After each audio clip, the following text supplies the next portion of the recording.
Bonjour à tous sur l'harmonie du cœur. Je suis ravie de t'accueillir, Laïa Chevassu. Je suis hyper contente que tu sois avec moi là aujourd'hui pour ton portrait. Merci. Bah, je suis honorée aussi et je suis là vraiment avec joie. Hmm. Alors Laïa, on se connaît depuis un petit moment, mais moi j'ai vraiment découvert ton travail il y a à peu près un an en participant à des ateliers que tu proposais.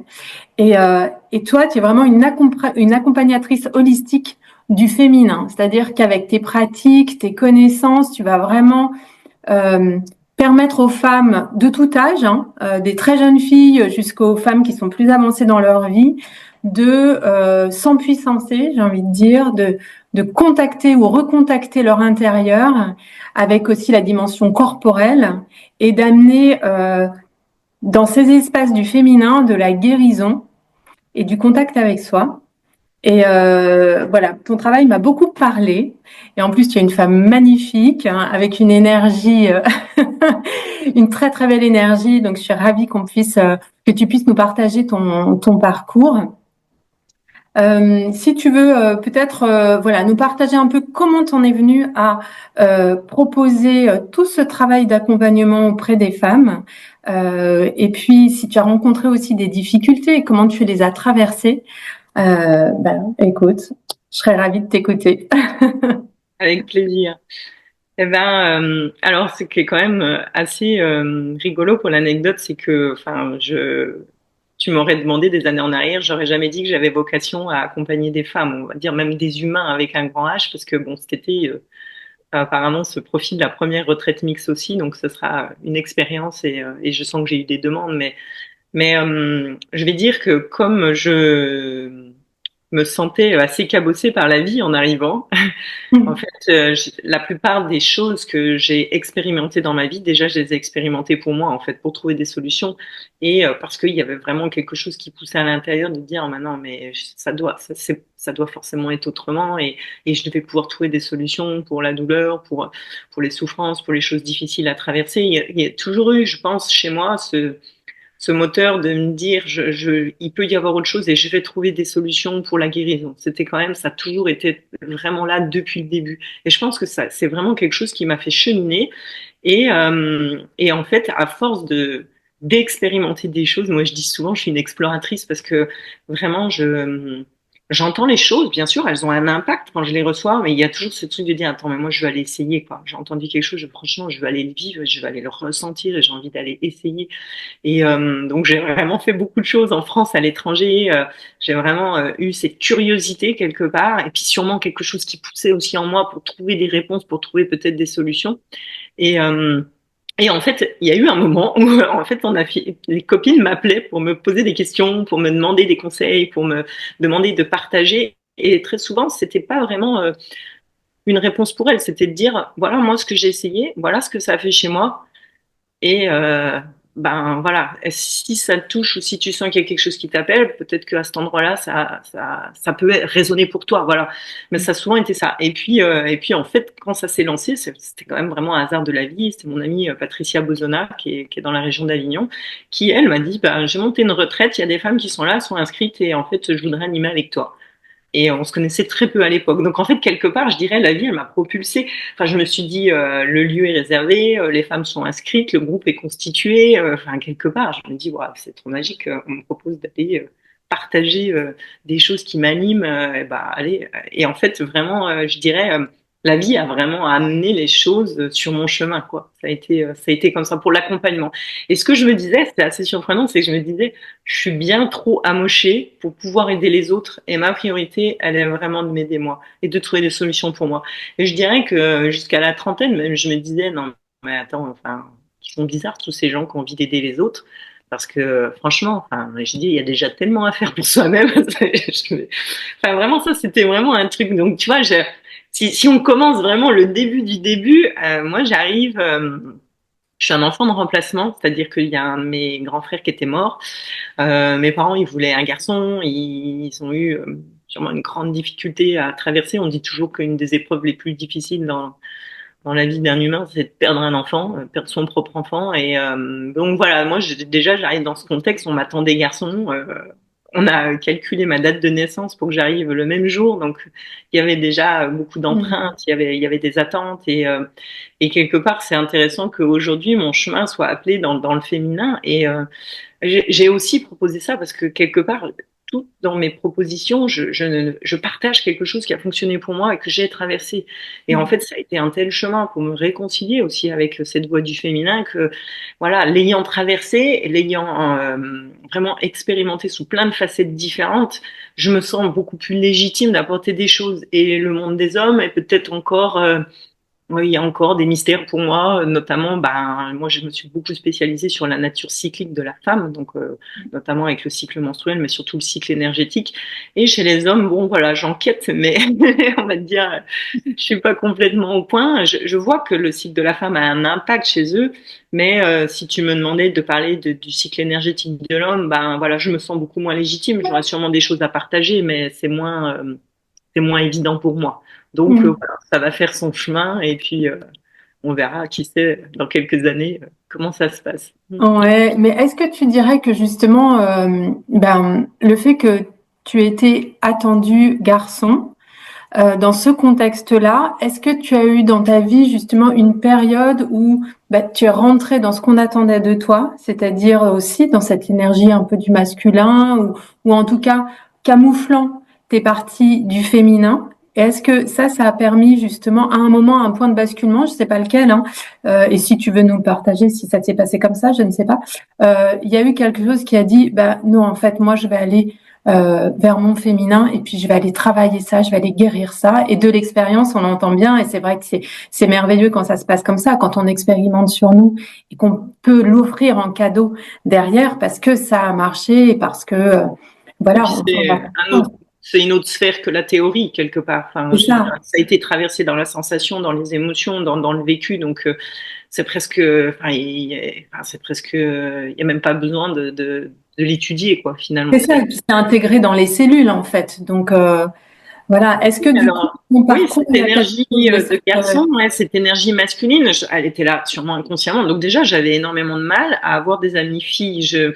C'était vraiment pas évident. Je trouvais ça plus compliqué. Donc j'ai eu beaucoup quand j'étais plus jeune, beaucoup de copains garçons. Je faisais beaucoup de sport. J'aimais la nature. J'aimais les choses très simples. J'aimais pas trop les blabla. Donc, et puis physiquement aussi, c'était vraiment impressionnant parce que c'est vrai que les gens qui m'ont pu me voir jeune, j'avais pas du tout de poitrine. Ça a été un travail vraiment. Et ça, je peux vraiment témoigner que le corps change. Mais vraiment, il évolue, il se modifie, c'est impressionnant. Ça, j'ai vraiment vécu ça. Les règles, je voulais pas trop. Enfin, j'avais alors, j'ai pas du tout eu de transmission vraiment sur ce sujet. Je vivais avec mon papa en plus. J'entendais quelques copines. J'avais l'impression que c'était une grosse galère. Et donc, je maîtrisais super bien. J'arrivais à faire sauter. Mais vraiment, je le décidais. Donc, je les ai eu très tard. Je les ai eu vers 15 ans. Et comme je faisais de la compétition sportive, très facilement, j'arrivais à faire sauter des mois. Mais quand j'avais des compètes, alors j'avais vraiment une connaissance de mon corps sur les choses que je voulais pas. Je sais pas, c'est vraiment une connaissance, c'est plutôt un contrôle, quoi. Et quand ça m'arrangeait pas, alors ça, je savais vraiment comment. Donc, en fait, il y a eu un réapprentissage. Avec un de mes premiers compagnons, c'était très rigolo, on appelait ça le cadeau des règles. Donc, c'est-à-dire que je recevais un petit cadeau quand j'avais mes menstruations. Et c'était vraiment de retomber en amour et de dire, OK, ça fait partie de mon fonctionnement vital et je vais l'accepter et je me réjouis, quoi. Donc voilà, tu vois, le chemin, ça a été quand même vraiment une aventure, quoi.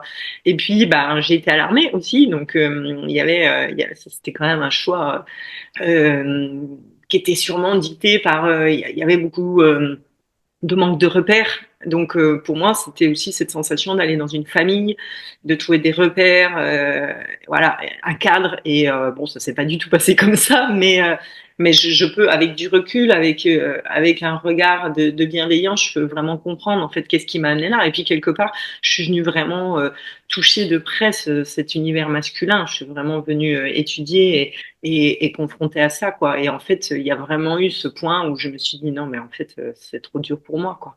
Mais j'ai vraiment été obligée d'aller presque chercher cette limite. Ouais. Ouais, Et ouais. voilà, ouais, c'est vraiment ça. Et c'est marrant parce que dans enfin, je veux dire, les choses aussi qui m'ont vraiment, qui m'ont guéri, même je pourrais dire ce mot-là, qui m'ont offert des outils pour ma propre guérison. J'ai rencontré beaucoup de maîtres hommes aussi, donc tu vois, c'est vraiment arrivé très tard qu'il y ait des femmes qui m'ont inspirée et que vraiment, je suis rentrée dans un univers beaucoup plus en douceur. On pourrait presque appeler cette voie du cœur, mais au début, Mm. ça a été vraiment nécessaire. Et quelque chose là qui me vient, que j'ai vraiment envie de partager, c'est que quand j'ai eu la prise de conscience, tu vois, je me regardais devant la glace, bon, j'avais quand même quelque chose de féminin dans l'apparence, mais je me disais, ah, j'aimerais avoir le visage plus doux, j'aimerais vraiment incarner plus cette énergie féminine, la douceur, la patience. J'avais des copines, enfin, vraiment, je me disais, mais comment c'est faisable, quoi. Et puis, ce que j'ai vu dans mon chemin, c'est que pendant un temps, j'ai essayé de diminuer mon énergie masculine, c'est-à-dire diminuer l'action, le côté moteur, le côté, je sais pas, faire des choses aussi, avoir vraiment pour aller peut-être plus dans cette énergie de réceptivité féminine. Et en fait, il m'a fallu du temps pour comprendre, mais en fait, c'est pas du tout ça la solution. En fait, c'est pas parce que je vais diminuer une partie de moi que ça va permettre à l'autre d'éclore. Et en fait, j'ai vraiment vu, c'est plutôt en remontant l'autre au même niveau finalement, en nourrissant mon énergie féminine pour revenir au même niveau, peut-être que mon énergie masculine qui était un peu plus prononcée, que là finalement un équilibre et quelque chose pouvait émerger quoi. Et ça, c'est vrai que pendant un temps, j'avais complètement, je voyais, je rejetais presque cette partie de moi qui était active, qui était vraiment dans cette énergie masculine, mais qui m'a permis de trouver des outils pour survivre aussi, qui m'a permis de trouver des outils pour aller de l'avant, de chercher, d'explorer et de faire ce chemin quoi. Mm. Donc, voilà. Ouais, ce que j'entends là, c'est vraiment tout le parcours de retour à un moment vers de la douceur et de retrouver cet équilibre. Et on va peut-être en parler tout à l'heure. J'aimerais bien qu'on en parle, mais dans ton travail et dans ton énergie, en fait, on en parlait pour préparer cette interview. Il y a quelque chose qui cherche l'équilibre entre le féminin, la douceur, la réceptivité, et en même temps cette énergie qui est très puissante chez toi de on y va, on garde le cap et on descend en profondeur, quoi. Et ça, c'est super puissant d'allier les deux. En fait, il y a un très bel équilibre chez toi à cet endroit-là et dans tes accompagnements. Enfin, moi, pour avoir suivi quelques séances avec toi, en tout cas dans tes propositions, je l'ai vraiment senti et j'ai trouvé que c'est très aidant pour le féminin, ça, de pas se cantonner à je suis réceptivité quoi parce que je suis le féminin, etc. Bah non, en fait, le féminin, c'est aussi savoir revenir au centre, se positionner, s'aligner, avancer et puis ne pas avoir peur de plonger aussi en soi, quoi. Mais avant qu'on parle de ce travail-là, moi, j'aimerais bien que tu nous partages tes rencontres et notamment significatives, alors avec Osho, mais peut-être aussi avec Manish pour la respiration du guérisseur, si tu veux nous parler un petit peu de ça, parce que ça a été très transformateur pour toi et très aidant. Oui, oui, ça a été des outils je dirais, qui m'ont offert cette possibilité déjà de pas être dépendante de l'extérieur. Et ça, en ça, je trouve que les méditations de d'Osho, c'est un chef-d'œuvre de l'existence parce que oui, il y a des gens enfin, et bien sûr, c'est complémentaire avec des thérapeutes ou des choses comme ça. Mais bon, si tu es obligé d'aller toutes les semaines chez un thérapeute, ben, il y a un moment, voilà, tu as quand même besoin d'avoir recours à quelque chose de l'extérieur qui crée un lien, qui crée une contrainte alors que finalement, les méditations de Osho, il les a offerts au monde et puis libre à toi de les utiliser dans ta vie au moment où tu as besoin. Et quelque part, bah, c'est en ça que cette énergie masculine, pour moi, elle m'a aidée dans la discipline et ça a été un cadeau, quoi, vraiment. Mais ouais, c'est arrivé très jeune dans ma vie, j'avais 19 ans. Je suis arrivée chez Manish. Voilà, c'était vraiment ça, c'était le point de départ. Manish, il a vraiment cette vision pour moi très pure aussi du travail d'Osho et c'est vraiment quelque chose qu'il respecte en tout cas. Donc dans tous les stages, dans tous les accompagnements qu'il propose, il y a vraiment les méditations du matin, méditations du soir et c'est rigolo parce que moi, quand j'ai fait mon premier groupe, je me demandais justement de dire est-ce que voilà, quelle méditation active j'utilise? Est-ce que pour un groupe de femmes, il faudrait pas que je trouve quelque chose qui soit plus dans la douceur? Et en fait, à la présentation le soir, quand les femmes se sont présentées, tout le monde m'a réclamé la méditation dynamique. On dirait 80% du groupe. Et là, je me suis dit bon bah ok, c'est clair, quoi. Et c'est aussi mon énergie, mais c'est très clair, quoi. Je me pose plus de questions. Et c'est là que ça montre que, bien sûr, c'est compatible avec cette énergie féminine. L'un va avec l'autre et l'un permet peut-être d'accéder encore plus à l'autre, quoi. Mm. Mais voilà, moi, ça a été une porte d'entrée pour l'expression des émotions. Je crois que la colère, c'était vraiment une énergie qui était extrêmement réprimée chez moi. C'était comme c'est la première fois qu'on me disait, mais t'as le droit d'être en colère, quoi. Ah bon, mais vraiment, mais j'aurais pu tout casser, j'aurais pu tuer, quoi. Enfin, c'est vraiment ce que j'ai senti. C'était tellement comprimé de douleurs, de souffrances, de choses que vraiment j'ai senti ces espaces-là. J'ai pu toucher des espaces comme ça. Et j'ai vraiment compris, tu vois, c'était plus je me l'autorise et moins ça arrivera dans ma vie, en fait, c'est ça.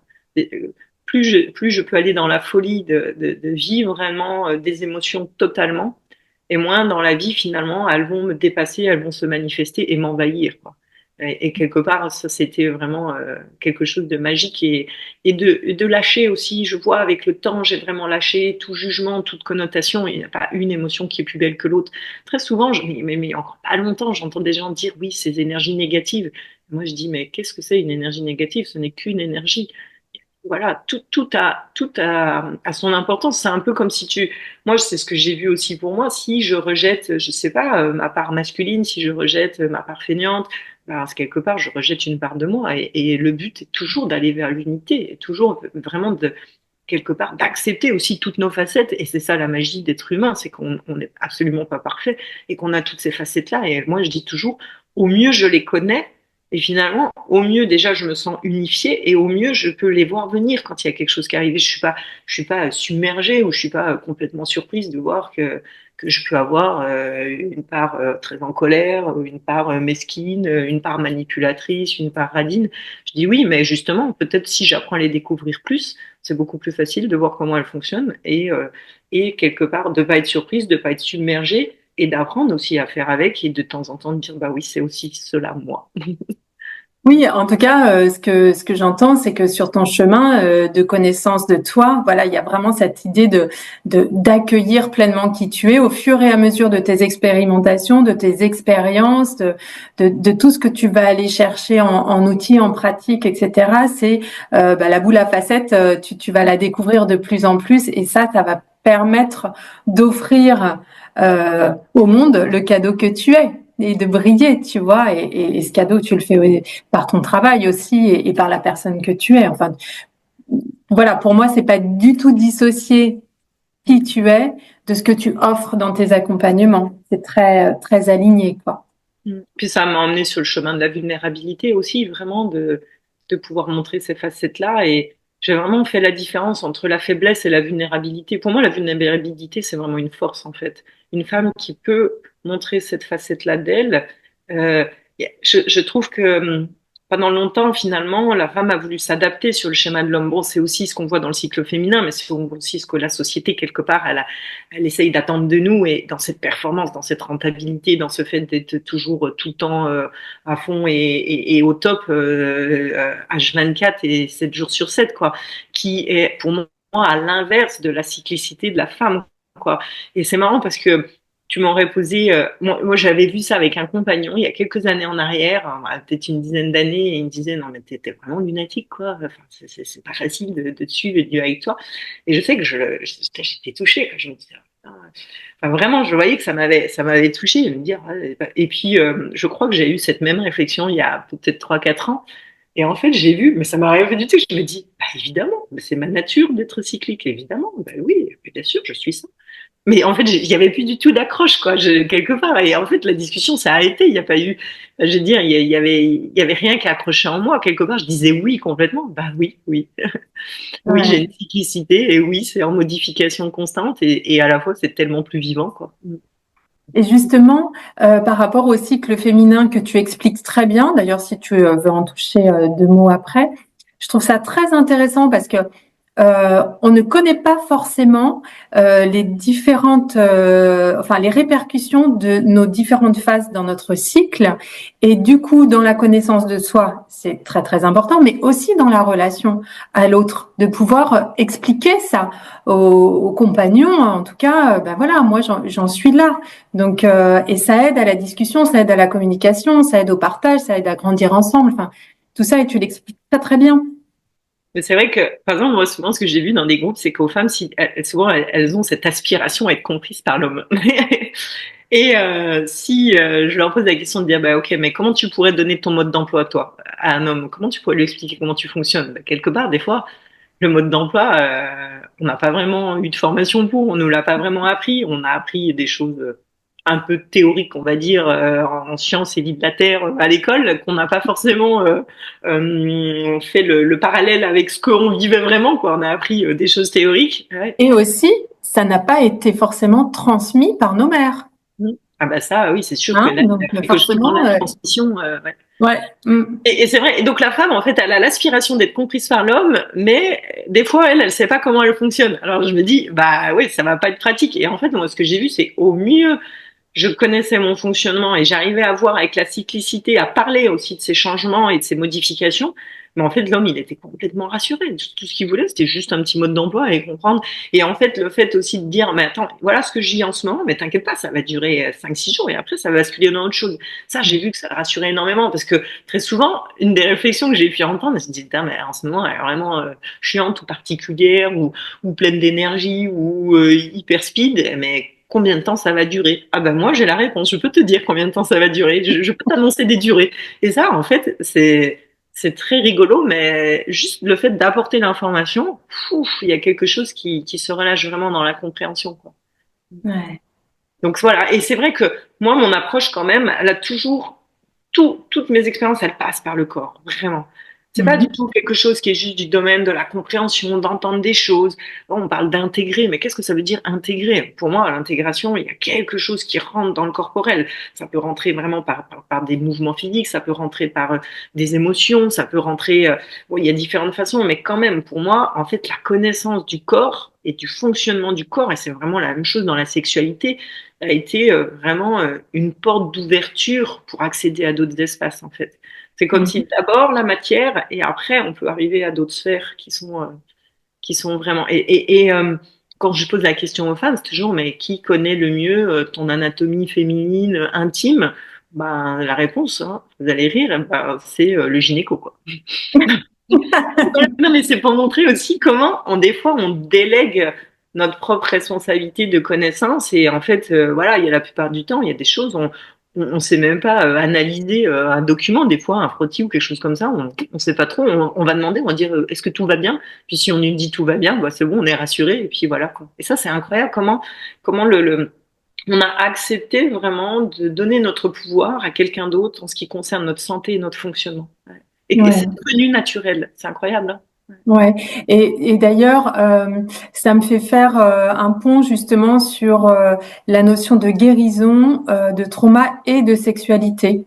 Si tu veux qu'on en parle un petit peu, parce qu'effectivement, bon, alors c'est le gynéco qui nous connaît mieux que nous, mais on n'a pas cette, en tout cas, cette exploration de nous-mêmes, on l'a pas forcément de manière intuitive, etc. Alors si on se connaît pas, comment effectivement dans le couple on peut par le corps déjà se rejoindre, tu vois, ça me pose cette question-là. C'est vraiment, bah, enfin, en tout cas, c'est quand même le cœur de mes accompagnements. C'est que ce que j'ai vu aussi, c'est que qu'est-ce qui bloque dans la sexualité? Déjà, bah, la plupart du temps, déjà, il y a une non-connaissance de notre fonctionnement. Et je sais pas, qu'est-ce qui véhicule ça? Bah, pas de transmission au niveau de la lignée familiale. Des fois, il n'y a pas du tout de transmission. Il y a sûrement la société judéo-chrétienne qui a vraiment aussi mis ce tabou que c'est sale, que c'est pas bien, que, enfin, je sais pas. Enfin, il y a vraiment pourquoi c'est si compliqué de parler de masturbation, de nommer les choses simplement. Enfin, voilà. Après, il y a peut-être aussi des choses qui ont été un peu plus régies par un monde d'hommes. Enfin, je veux dire, le clitoris, ça fait très peu de temps qu'il apparaît sur les manuels de médecine.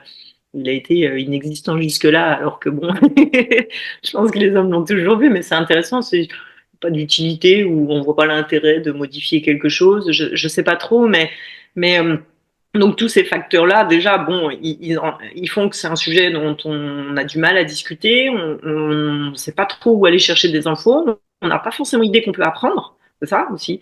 Enfin, je veux dire, tu veux faire du piano demain, soit tu prends un tuto, ou alors tu fais quoi? Tu vas prendre des cours. Tu te dis pas que tu vas y arriver du premier coup. Et c'est marrant sur la sexualité, bah, en fait, on se dit, bah attends, on va essayer, puis on va voir si ça marche. Puis si ça marche pas, des fois on se contente ou on se dit je vais faire avec. Mais c'est vraiment comment c'est si peu évident d'en faire quelque chose de naturel, de nommer les choses, d'en parler, de poser des questions, même déjà avec le partenaire, quoi. Ouais. Voilà. Donc après encore aller chercher de l'aide extérieure, être curieux, trouver des solutions, mais je pense que quelque part, depuis des générations, ce que je vois aussi un peu dans mon travail, c'est quelque part, c'est véhiculé, quoi. La femme est un peu au service de l'homme. On le faisait exprimer à l'oral dans une convention de mariage, quoi. Mm. C'est Mm. incroyable, hein. Il y a quelque part, ça a aussi une trace. Il y a quelque chose, c'est un peu comme de l'hypnose. À force de l'avoir répété, c'est fini par rentrer et ça se transmet. Donc voilà. Et je vois quand même quelque chose d'exponentiel sur l'ouverture, sur l'envie de découvrir, de trouver des solutions quand ça va pas. Et puis vraiment quelque chose qui, pour moi, est aussi au cœur de mon travail qui ressort, c'est aussi tout ce qui est lié au domaine de l'abus.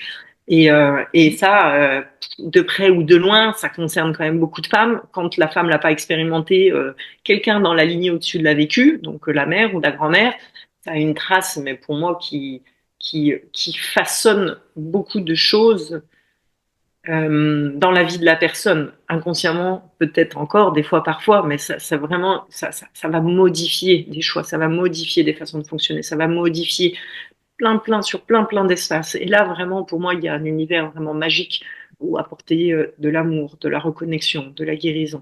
Et finalement, des fois, c'est une porte d'entrée pour certaines femmes. Moi, ça a été aussi une porte d'entrée pour moi sur l'abus dans la sexualité, mais qui m'a emmené sur un cheminement où j'ai gagné tellement plus, quoi. Ce que j'ai pu observer, et je pense que c'est très dur à bien dire quelque part, à bien exprimer avec des mots sur le fait que pour moi, quand il y a l'abus, c'est que quelque part aussi, pour pouvoir désamorcer ça, j'ai vraiment besoin de venir toucher en moi cette part de moi qui c'est pas attirée, c'est pas ça, mais qui est porteuse de cette mémoire qui permet ça. Voilà. Mm. Et voilà, ça arrive pas chez tout le monde non plus. Donc c'est toujours ça qui est intéressant. Et quand on voit ce mécanisme de redondance, il y a quand même quelque chose qui est véhiculé, qui est vraiment, qui est, c'est très compliqué à dire à une femme qui vient de le traverser ou qui vient depuis des années d'essayer de trouver des outils pour sortir de ses blessures ou de ses souffrances. Mais pour moi, c'est quand même une étape nécessaire dans la prise de responsabilité de dire oui, il y a aussi une vibration en moi peut-être qui a permis ça et c'est vraiment là où je vais pouvoir apporter la guérison pour que quelque chose se transforme et surtout aussi que ça ne soit plus transmis aux générations à venir. C'est ça, parce que ce qui est important aussi de souligner, c'est que tout le travail que l'on va faire pour nous et toutes les plongées en profondeur que l'on va faire, on les fait bien sûr pour nous, mais on les fait pour le transgénérationnel, nos ascendants et nos descendants. Donc, et je dirais même bien Les femmes. au-delà, pour toutes les femmes. Donc, on a quand même, quand on prend à bras le corps le truc, et qu'on a conscience de ça, cette responsabilité aussi vis-à-vis de nous, mais de bien plus grand. En fait, c'est un vrai choix, mais c'est très honorable en fait. Moi, je trouve que toutes les femmes qui vont avec courage dans ces espaces-là, parce que il faut avoir du courage pour y aller, hein, elles font un cadeau, elles se font un cadeau incroyable, mais elles font aussi à bien plus grand, parce qu'elles viennent guérir par vibration, hein, les autres femmes et voilà. Donc, C'est vraiment ce que j'explique. Pour moi, j'adore travailler avec la médecine de l'utérus. C'est quelque chose qui me passionne. C'est mon chemin. Je suis une femme comme vous. J'expérimente, je tombe, je me relève, je guéris mes propres blessures et quelque part, ça devient de plus en plus facile. C'est de plus en plus agréable. Il y a quelque chose, et j'enlève tout de suite la notion d'effort et de travail. D'ailleurs, j'utilise très rarement le mot travail pour moi. C'est une exploration de la vie. Tu peux choisir de dire, bah là, dans ma vie, je suis satisfait, j'ai moins envie d'aller plonger embrasser des choses, et puis je me contente de ça. Puis peut-être il y a un autre moment de ta vie où tu auras cette soif d'accéder à d'autres espaces. Et en fait, quand même, ma vie, si je déroule en arrière, elle est de mieux en mieux. Enfin, il y a des choses qui sont juste vraiment tellement meilleures, tellement extraordinaires, plus douces, plus fluides. Enfin, la pénibilité, elle a quand même elle a quand même énormément changé. Après, ben, moi, c'est un peu aussi mon envie de plonger dans ces profondeurs, parce que en touchant ces espaces, moi, je dis toujours, les gens, des fois, ils ont peur un peu de ça, mais je dis, au plus profond, je plonge, et peut-être au plus haut, ça m'emmène. C'est toujours une histoire d'équilibre. Et quand je dis au plus profond, tu peux plonger aussi dans une souffrance, peut-être au plus haut, tu pourras monter dans une énergie d'amour et de joie. Et pour moi, il y a vraiment un équilibre. Et il y a un moment, quand on refuse d'aller découvrir ou que c'est trop dur ou qu'on n'est pas vraiment prêt, bah, quelque part, ça limite aussi peut-être cet espace de bonheur vécu, cet espace de pleine liberté, de joie. Voilà. Et moi, j'ai vu, hein, au plus je vais dans les pleurs et au plus je peux aller dans les rires. Ça, c'est hyper intéressant de comprendre ça. Bon, Shaw l'explique merveilleusement bien, mais il dit c'est presque la même énergie, quoi. Ouais. Mais en fait, voilà, de pas dissocier, de pas porter de jugement et de pas dire l'un est mieux qu'une autre ou pas, quoi. Ça, c'est vraiment fondamental dans l'expérience, quoi. Ouais. Mm. Est-ce que tu aurais un conseil peut-être ou quelque chose, oui, peut-être un conseil sur ta propre expérience que tu aimerais partager euh, aux femmes qui nous écoutent ou peut-être même aux hommes qui en parleront à leur Hmm. compagne, parce que moi j'aime bien cette idée-là aussi, de soutien du masculin dans ce travail du féminin. Euh, voilà, des femmes qui pourraient, tu vois, qui entendent, voilà, ce qu'on est en train de partager et qui pourraient être un peu, je sais pas, qui pourraient être un peu, Ouais, c'est vrai que spontanément, j'aurais envie de revenir au cycle féminin parce que ce que j'ai vu, c'est que si la femme, quelque part, plus elle va connaître son fonctionnement, et ça, là, ça parle pas du tout de mystique, de guérison, de tous ces autres espaces peut-être qui peuvent faire peur ou qui peuvent être inconnus. On est vraiment que dans de la physiologie, quoi. Observer, comprendre. Enfin, est-ce que tu sais que toi, en tant que femme, tu as à peu près 400 cycles dans une vie? 400 cycles, ça mérite de se pencher un peu dessus parce que ça va revenir un paquet de fois. Tu vas peut-être avoir des filles, t'as peut-être une sœur ou une meilleure amie. Donc, en plus, vous pouvez vous comprendre qu'est-ce qui se passe, pourquoi des fois ça frite, des fois ça marche, des fois ça marche pas. Moi, je prône, par exemple, de dire que, bah oui, les besoins alimentaires ne sont pas les mêmes en fonction du cycle. Donc, ça ouvre encore une compréhension. Ma sexualité n'est pas la même en fonction de mon cycle. Donc, ça permet d'expliquer pourquoi un truc qui marchait la semaine dernière marche pas cette semaine. Voilà, mon humeur n'est pas la même aussi, elle fluctue, mais aussi mon énergie, elle fluctue. Donc, tout ça, c'est quand même assez incroyable finalement, des fois, de faire une vie sans vraiment avoir un peu plongé dans ses profondeurs. Et moi, c'est venu un peu sur le tard parce que c'est vrai que j'ai eu aussi des enseignants hommes. Et quelque part, bien sûr, ils en parlaient, ils disaient oui, la femme a son propre cycle, mais ça n'a jamais été plus développé. Donc c'est vraiment, il y a eu plein d'autres espaces de guérison, de rencontres, que ce soit sur la sexualité, sur la liberté, sur les émotions, sur tout ça. Et puis vraiment, c'est quelque chose qui est arrivé après. Et aussi peut-être qu'un des cadeaux, malgré qu'au départ, j'avais quand même du mal à vraiment accepter cette nature féminine et cyclique, je n'ai jamais eu de, on va dire, de pathologie, de douleur, de problème. Donc je le dis aussi pour toutes les femmes, je n'ai jamais eu de douleur pendant mes menstruations. Ça n'est jamais arrivé. Voilà. Et donc, ça veut dire que c'est possible déjà. Je dis, ce n'est pas normal de souffrir, ce n'est pas normal d'avoir mal.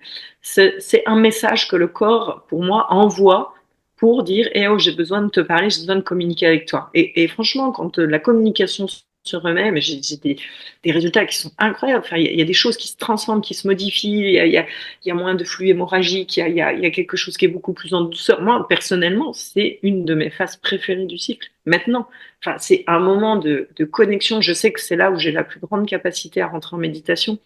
Enfin, il y a vraiment des choses, j'arrive à voir toute la partie magique de cette phase-là et à vraiment l'intégrer dans la vie de tous les jours. Et ça, je dirais, t'as pas besoin de croire en quoi que ce soit pour te pencher là-dessus. Non seulement tu vas pouvoir l'expliquer à tes filles, tu vas pouvoir peut-être comprendre qu'est-ce qui se passe pour elles, tu vas pouvoir l'expliquer à ton compagnon. Ça va donner des clés de compréhension qui sont incroyables. Moi, je sais exactement quand vont être les moments de dispute dans mon cycle. Je l'ai vu à force d'étudier sur des années. Ça arrive toujours au même moment. Donc maintenant, je le préviens, je peux sortir la pancarte avant de dire attention. C'est là où je vais te demander de faire ton sac et de t'en aller. Bon, voilà, bah, tu t'attends quelques jours, t'écoutes pas et ça va passer. Ça veut dire que j'ai conscience que des fois, je vais être embarquée par quelque part. Il y a aussi les hormones, mais cette énergie cyclique. Mais comme je connais mon fonctionnement, je peux annoncer. Puis après, une fois que c'est passé, je peux aussi revenir dessus. Ça change la donne. Enfin, je veux dire, ça transforme vraiment des choses, quoi. Et je Mm. trouve que, bon, voilà, 400 cycles sur la vie d'une femme, ça mérite de se dire, ah bah ouais, ça vaut peut-être le coup d'aller regarder un peu comment ça marche. Et dans ma vision, vraiment, le cycle énergétique continue une fois ménopausée. C'est ce Et que donc, je du coup, voulais aborder. Voilà, pour toutes ces voilà. femmes qui sont ménopausées, qui peuvent être concernées justement aussi, si tu veux nous en toucher deux. Ça, c'est vraiment. Mais j'ai eu des retours de femmes. Moi, enfin, vraiment, je me suis toujours dit, c'est pas un public ciblé. Ma première retraite, j'avais 20 ans ou 19 ans et j'avais 70 ans. Donc, c'était sur la Mm. première retraite, dans les écarts d'âge. Et il y en Ouais. a pas une qui m'a dit, il y avait quelque chose qui me concernait pas, ou j'ai trouvé ça long, ou voilà. Je veux dire, même, comme à partir du moment, alors c'est sûr qu'en étant ménopausée, il va falloir être beaucoup plus à l'écoute de ses ressentis parce que tu n'auras pas les manifestations physiques, c'est-à-dire il n'y aura pas de menstruation, il n'y aura pas d'ovulation, il y aura pas peut-être les variations d'hormones, mais au niveau énergétique, c'est exactement pareil. Donc en fait, moi je dis, même si tu sais que tu es préménopause, ça vaut tellement le coup de venir découvrir ça parce que tu vas pouvoir t'appuyer sur tes derniers ressentis qui sont encore là pour après en faire une force sur toute ta vie ménopausée après. Et la ménopause, enfin vraiment, moi j'aurais aussi des tonnes de choses à dire, mais c'est pour moi, il y a une délivrance dans ce que des femmes véhiculent sur le fait de ne plus avoir, on va dire, ce cycle physique et hormonal, mais toute cette énergie qui a été concentrée à créer la vie quelque part, hein, c'est ça. On sait dans le corps, première fonction vitale, c'est la survie, enfin vivre, quand te défendre, te battre quand tu es attaqué. Et la deuxième fonction, eh bien, c'est la reproduction. C'est pour Mm. ça que quand je vois, alors après on parlera un peu de l'univers de la montagne, mais quand je vois dans l'univers de la montagne, je me dis ouais, il y aurait tellement à faire parce que il y a des femmes qui sont vraiment en aménorrhée, c'est-à-dire elles n'ont plus de règles de par un effort physique tellement intense, et elles s'en réjouissent parce qu'elles se disent c'est merveilleux, je suis plus du tout embêtée avec ça. Mais moi Mm. je dis toujours première fonction donc vivre, manger, boire, vivre. Deuxième fonction reproduction. Quand tu as déjà chanté cette deuxième fonction, ça veut dire que tu es très proche. Toi, c'est déjà dans la survie pour moi. T'es même Mm. plus dans vivre. C'est-à-dire Oui. que le corps a estimé qu'il n'y avait plus de ressources nécessaires pour pouvoir mettre en place la reproduction, qui est le deuxième cycle fondamental dans le fonctionnement de la femme. Mm. Et là du coup, ça questionne aussi vraiment. Donc, c'est vrai que là, j'ai pu explorer aussi tout cet univers de l'énergie masculine et de l'action et de voir comment ça se manifestait donc voilà mais vraiment moi j'invite les femmes à peut-être à être curieuses de venir découvrir et de comprendre ce fonctionnement cyclique parce que il va te servir toute ta vie et après une fois ménopausée c'est comme si tu es soulagé donc alors soulagé je sais pas parce que si tu l'as super bien qui on va dire que est mis de côté tout le côté physique et le côté hormonal et quelque part toute cette énergie peut être utilisée à d'autres choses. Donc, Mm. c'est des ressources qui sont incroyables. Ça peut aller dans la création, ça peut aller dans la transmission. Enfin, pour moi, c'est vraiment l'âge de sagesse. Et il y a quelque chose aussi de vraiment merveilleux d'avoir tellement plein d'autres ressources disponibles, toutes celles qui ont été utilisées pour le fonctionnement de ce cycle reproductif, pour finalement les dégager pour plein d'autres projets. Et ça, c'est assez merveilleux, quoi. Ouais. Mm. Si tu veux nous parler aussi d'une de tes passions qui est la montagne Oui, alors, et comment c'est ça fait le pont justement voilà entre la montagne, tes accompagnements ouais. en fait, c'est marrant parce que ça, c'est pareil, c'est quelque chose, quelque part, je peux pas vraiment dire que je l'ai choisi, je l'ai appelé intérieurement, mais ça n'a pas été un choix conscient au début. Bon, je suis quand même née, je suis née à la montagne, je suis née dans le Jura, mais c'était des petites montagnes, mais je faisais du ski de fond, j'adorais ça, j'aimais être dehors, enfin, c'était vraiment quelque chose qui était ressourçant, c'était mon mode de vie, quoi. Quelque part, j'allais à l'école en ski de fond quand j'étais petite, au CP, quoi. Mais donc voilà, il y avait cet univers-là. Puis après, pour le travail, je me suis démenée. Hein, ça n'a pas toujours été facile aussi de gagner ma vie, comme on dit entre guillemets. J'ai déménagé dans plein d'endroits, j'ai fait plein d'expériences. Et puis, j'ai pas toujours été en montagne. Et puis, quand je suis arrivée dans la région d'Avignon, ça a vraiment été un hasard. C'est même pas moi qui l'ai choisi. En fait, voilà, je me suis retrouvée un ex-compagnon qui m'a inscrit au club alpin. Et donc, je me suis retrouvée à aller faire des sorties. Et il y a vraiment eu, pour moi, ça a été un espace apaisant, quoi. Ça a été comme un espace de méditation. J'ai retrouvé les mêmes choses, les sensations que je pouvais trouver dans la méditation, où après l'effort physique, le mental s'arrêtait et enfin, je pouvais toucher d'autres espaces. Voilà. Et ça a été vraiment magique. Et puis, il y a eu, je sais pas, c'est aussi les hasards de la vie qui fait que vraiment, il y a eu un moment, je me suis dit, mais comment je pourrais faire pour avoir toutes mes passions, de pouvoir tout rassembler, quoi. Et puis, quand j'étais en montagne, il y avait des longues heures de marche dans l'alpinisme qui sont assez magiques parce que le principe de l'alpinisme, des fois, c'est d'avoir la corde tendue. Donc, finalement, il n'y a pas de tentation de papoter parce qu'il faut que la corde, elle soit tendue. Donc, l'autre, il est à 20 mètres devant, on le voit pas. Enfin, on le voit, mais on peut pas discuter. Et donc, voilà, c'était un moment pour me retrouver où il n'y a plus aucune tentation, vierge de tout artifice humain quelque part, des fois, pas de réseau, pas de poteau, rien, enfin que vraiment de la nature vierge, des animaux observés s'ils sont là, et peut-être un espace d'introspection ou de vraiment de pouvoir me rencontrer, quoi. Et, euh, et en fait, j'ai vraiment observé que le profil de faire une ascension en montagne, pour moi, ressemblait au cycle féminin. Et en fait, je me suis rendu compte que des fois, pour bien expliquer quelque chose, c'est facile de donner une image. Et en donnant une image, c'était 10 fois plus compréhensible. Peut-être je peux vous en donner juste une petite pépite qui permet des fois de vraiment, quand les gens ils ont l'image, ils se disent ah putain bah ouais mais ça paraît incroyable, mais ça parle encore de cette période des menstruations que je trouve assez fabuleuse. Pour moi, cette période de menstruation dans le cycle de la femme, c'est quand même une période de repos, c'est une période de régénération. Quelque part, il y a aussi en symbolique une petite mort, c'est-à-dire que le corps vit une petite mort. Il accepte d'avoir quelque part de laisser mourir cet ovule, cet œuf qu'il avait préparé pour la vie, parce qu'il n'y a pas eu la rencontre. Donc il y a quelque chose qui meurt pour laisser place à quelque chose de nouveau qui va arriver. Voilà, c'est vraiment une période au niveau des hormones où tout est au ralenti. Donc il y a vraiment très peu de fonctionnement. Donc c'est pas du tout déconnant que la femme, par exemple, puisse avoir envie de jeûner pendant ces moments-là, parce que quelque part, elle a besoin de très peu d'apports, de très peu de ressources.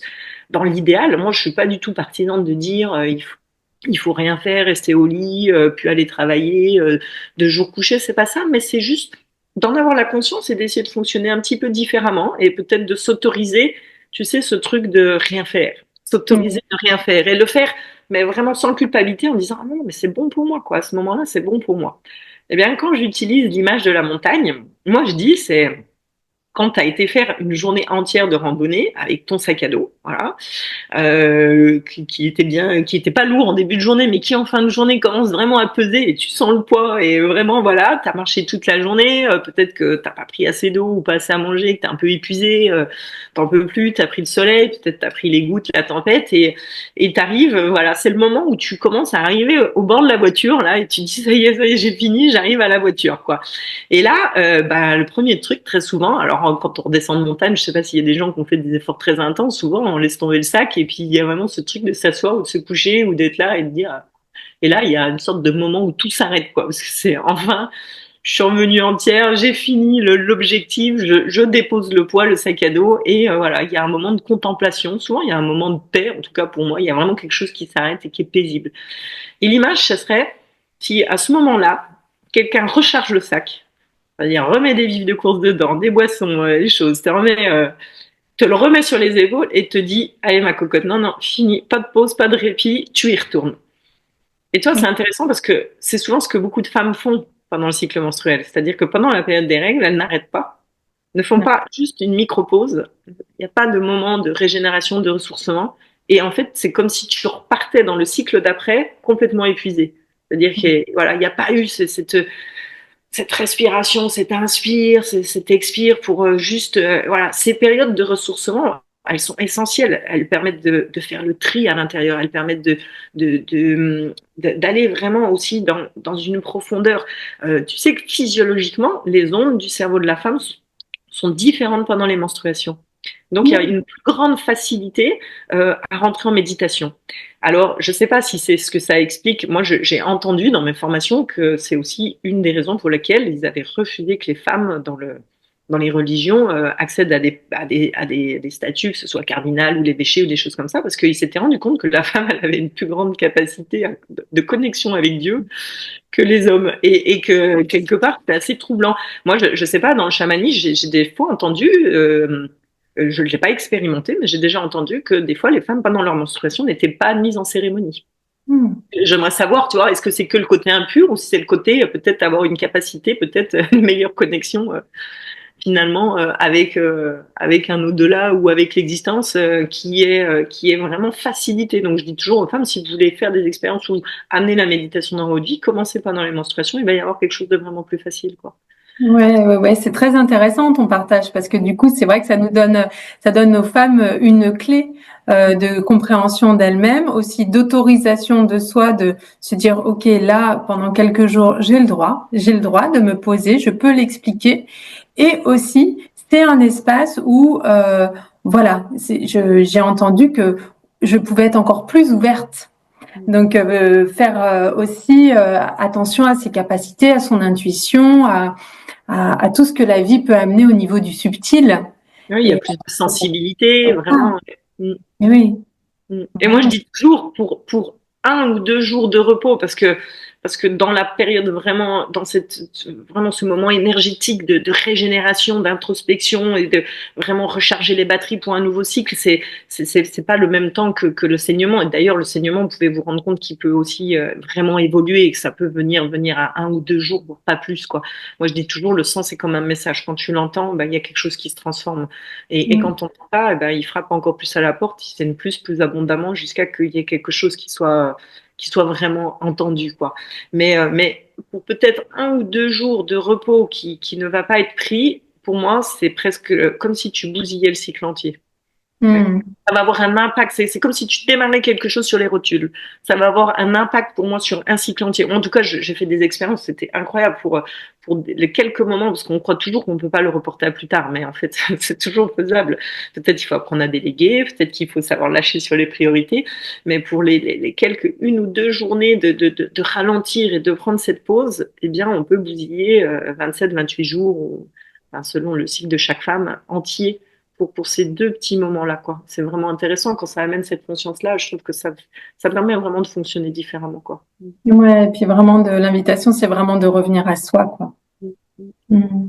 Ouais. On pourrait en parler encore très très longtemps, mais je vois que le temps avance. Alors, est-ce que tu as un livre ou quelque chose à nous partager qui t'a voilà qui t'a plu, qui t'a aidé ou qui serait aidant pour toutes les personnes qui vont écouter cette interview? Oui, alors bah justement, je l'ai pris. Voilà. Alors ça, c'est vraiment Maïté Trélarin. C'est une femme qui est arrivée un peu plus tard dans mon parcours, mais qui était vraiment qui allait vraiment dans cette énergie du cycle féminin. Donc c'est une sage-femme. Et alors pour la petite histoire quand même, je l'ai écoutée en conférence.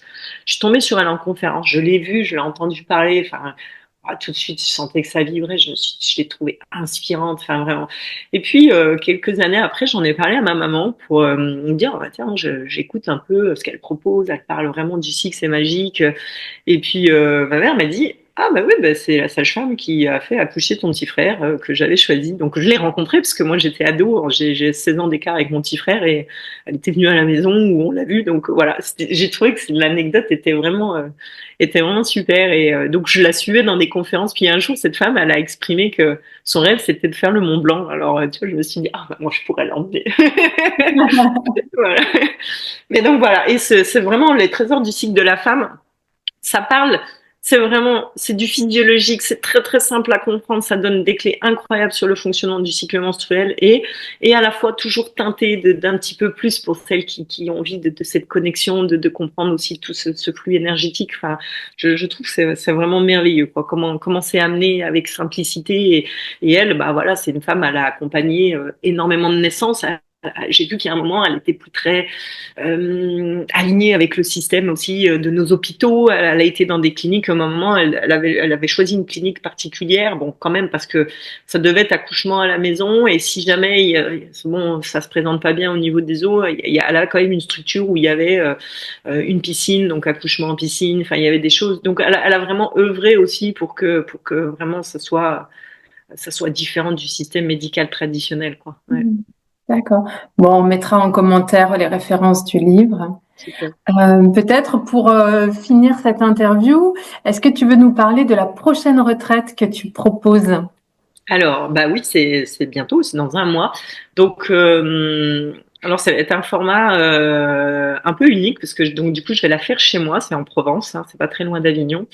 Et j'avais vraiment à cœur de tester des structures que j'ai pu expérimenter il y a une vingtaine d'années dans des centres chauds, notamment chez Virèche, où j'ai découvert des choses magiques. Donc ça va être une retraite quand même qui est très spécialisée sur la relation au corps. Voilà. Et donc l'idée, c'est de pouvoir faire le pont entre tous les messages du corps. Donc c'est pas forcément ciblé sur le cycle menstruel, puisque bon, mais il y a aussi j'ai des femmes ménopausées inscrites, mais c'est vraiment de comprendre quel message le corps. Moi, je crois vraiment que le corps ne fait jamais, ne manifeste jamais quelque chose pour te faire chier. Le manifeste. Non, mais des fois, les gens, ils s'engueulent, ils disent, ah putain, mais pourquoi j'ai encore ça? Mais non, non, c'est vraiment le corps, quelque part, il envoie un message, et quand il n'est pas entendu, bah, il l'envoie un petit peu plus fort.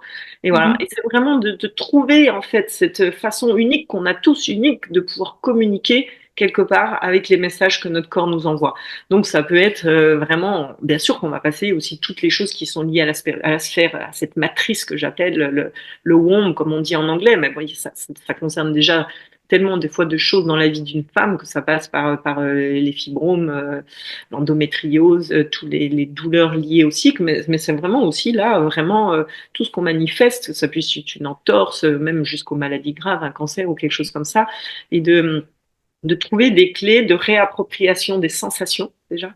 Voilà, vraiment comment le thème au départ dans les demandes, c'était vraiment d'aller dans quelque chose de la sexualité. Et puis quand j'ai vraiment regardé comment est-ce que la femme elle peut plonger dans sa sexualité, bah déjà pour moi il faut que ça passe par le corps. Enfin dans une relation, si on n'aime pas son propre corps, si on n'aime pas sa silhouette, si on n'aime pas à quoi il ressemble, c'est quand même difficile de s'abandonner dans la sexualité. Donc du coup je me suis dit j'ai rembobiné, je me suis dit ah oui, il faut vraiment que je puisse offrir des espaces dans le corps.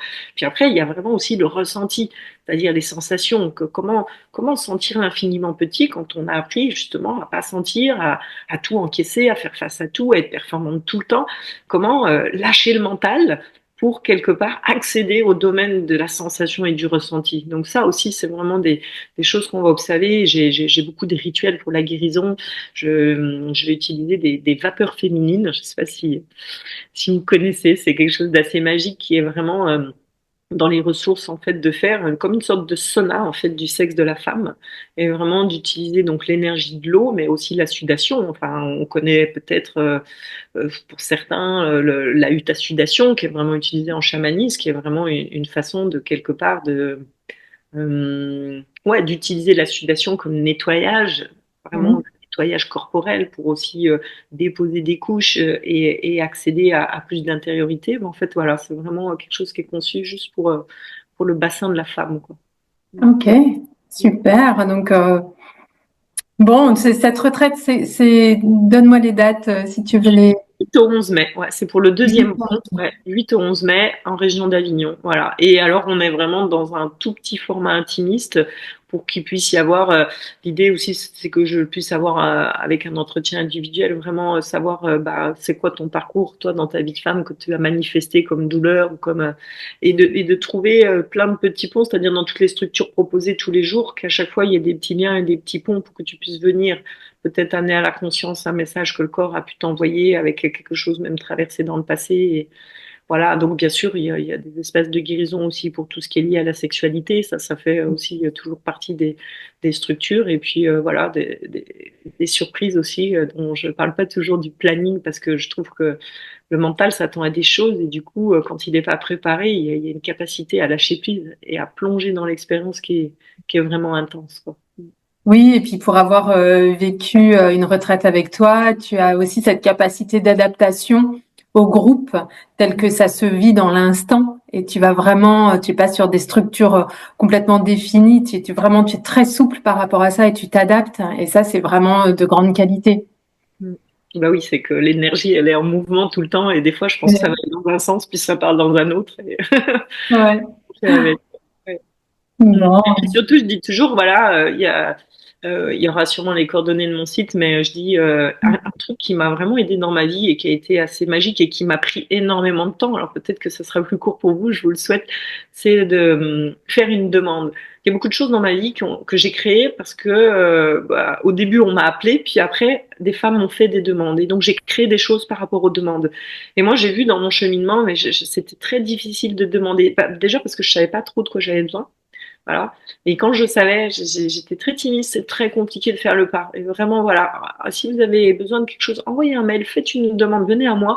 Et vraiment, souvent, il y a quelque chose qui s'aligne, il y a quelque chose qui se crée. Pour moi, c'est comme si c'était plus facile d'aller dans le sens où il y a déjà une demande que de dire, bon, attends, moi j'ai envie d'explorer ça, je le propose, et puis j'essaye d'amener tout le monde là-dedans. Je me dis, il y a déjà quelqu'un qui va dans cette énergie, hein, ok, peut-être je peux prendre cette aspiration et puis rajouter d'autres femmes pour aller dans le même sens. Ouais.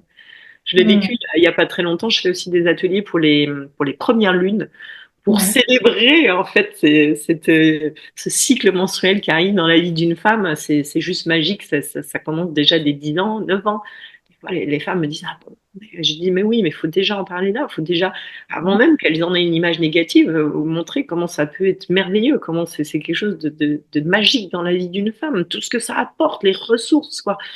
Et c'est un papa qui m'a appelé, il m'a appelé 2 fois. Et je me suis dit, bon, allez, là, hop, j'ai rassemblé, j'ai créé, et voilà, le truc a émergé. Et je trouvais ça magique. En fait, il y avait une demande et je me suis dit, ok, je m'appuie dessus et puis hop, je fais que ça arrive dans la matière. Donc, Ouais. Et c'est beau comme cadeau d'un papa pour sa fille, hein. ouais, il est venu. En plus, d'ailleurs, j'ai posé la question. Ouais. Il était un peu gêné. Il m'a dit, bah, je sais pas, est-ce que les autres mamans vont rester ou pas? Et je dis, bah, peut-être vous pouvez choisir. Finalement, c'est vous qui avez mis l'impulsion pour emmener ça.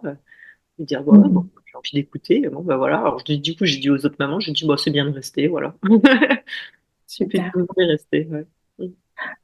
Bon, bah écoute, merci pour ce partage très très riche. En tout cas, on va mettre ton site internet, tes coordonnées. Voilà, n'hésitez pas à contacter Laïa pour voilà toute information, toute demande, faire des demandes. Ouais, c'est ça. Et puis voilà, c'est très très riche tout ce que tu proposes. Et puis bah écoute, merci Laïa pour tout ton Ouais, partage. de pouvoir parler de ces sujets si vivants. Ouais. Ouais, merci beaucoup. Et puis, bien pour ceux qui ont voilà écouté cette interview, moi je vous propose de liker, de partager. Peut-être que ça peut résonner pour d'autres personnes que vous connaissez, des femmes, des hommes, des jeunes filles ou des femmes ménopausées. Ou voilà, ça touche vraiment tout le monde. Et ne pas hésiter voilà à liker parce que ça soutient aussi la chaîne, ça soutient l'élan que j'ai de continuer à faire ces interviews et de rencontrer des personnes magnifiques comme toi. Donc merci d'être venu là dans cet espace avec moi, Laïa. Et magnifique comme toi aussi. Oui. Merci. En tout cas, on vous fait des bisous et puis à très très vite pour une prochaine interview. Ciao.